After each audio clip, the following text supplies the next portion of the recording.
So, I recently got done watching this film, and I realized this is a prequel. I should have known based on the title, The Beginning. Now it makes sense. Don't worry about it. It happens. But we're all here now. That's what matters. Yeah, you're right. Thanks. Nevertheless, though, this movie was actually pretty good. Not for me, it isn't.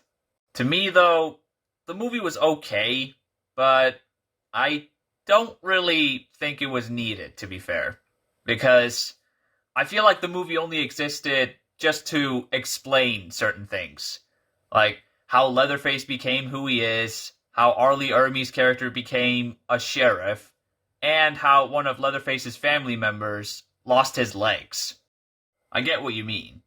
They did give Leatherface somewhat of an origin story, although they didn't really focus on it a lot because Leatherface didn't have a lot of screen time, but they showed how he was born, what he used to be before he became a cannibal, how he got the chainsaw, and how he got his Leatherface mask. I thought it was interesting that Leatherface used to work as a butcher before he became a cannibal, but then the slaughterhouse that he works in shuts down, and that got him really mad because he loves the job, which is why he killed his boss, and then stole a chainsaw. How he got the chainsaw was kind of random, to be honest. And I don't think Leatherface really needs an origin story, to be fair. Yeah, and besides, Leatherface didn't have a lot of screen time in this film, which was stupid. Yeah, they mainly just focus on the sheriff, who, by the way, his real name is Charlie Hewitt, and he's not actually a sheriff. He's a sheriff in disguise. I honestly feel like we should have seen that coming, considering the fact that he is part of Leatherface's family. So, here's how he became a sheriff in disguise.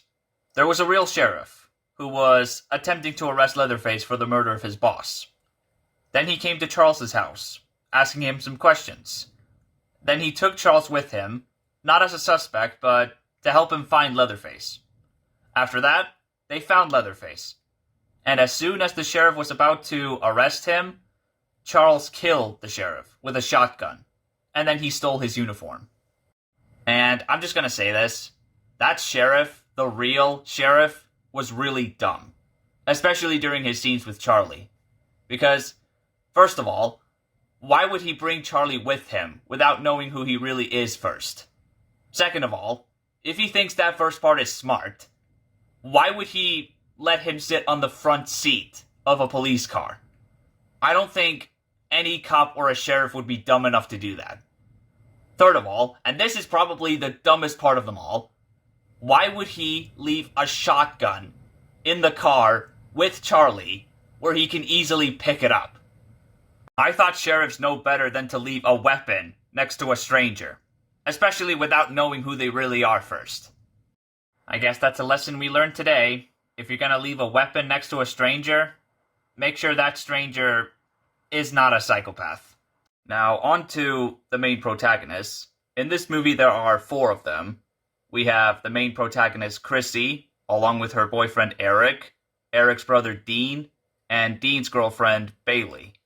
And their story in the film was they had plans before something bad eventually happens to them. Eric was going to go to Vietnam with Dean, but Dean didn't want to go. Instead, he wanted to go to Mexico with Bailey. And they had an argument about it in their car, and then their car eventually crashed after they hit a cow and killed it. That part was horrible. I don't know. Looked pretty tasty if you ask me. After that, they get kidnapped by the fake sheriff, Charlie. Well, except for Chrissy. She somehow got away from that. And, well, let's just say something very disturbing happens to the others, while Chrissy is attempting to rescue them and trying to get help, but neither of those things turned out very well. I will say this.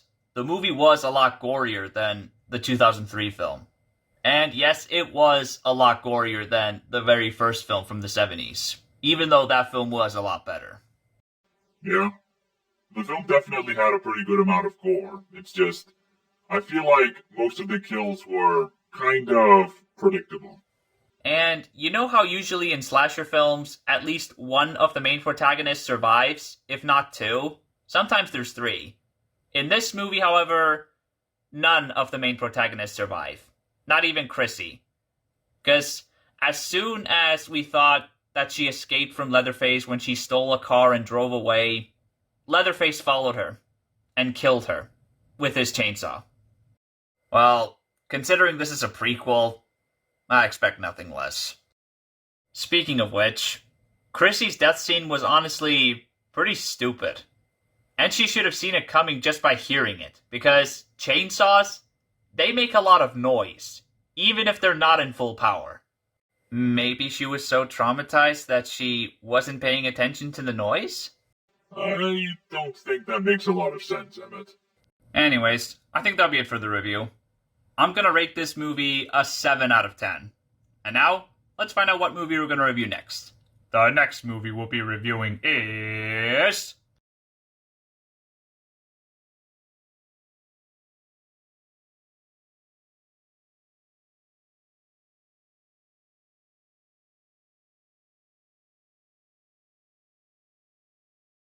Howard the Duck. You're joking, right? Nope. Thanks for watching. If you like this video, please leave a like. But if you like this channel, please subscribe. See you next time.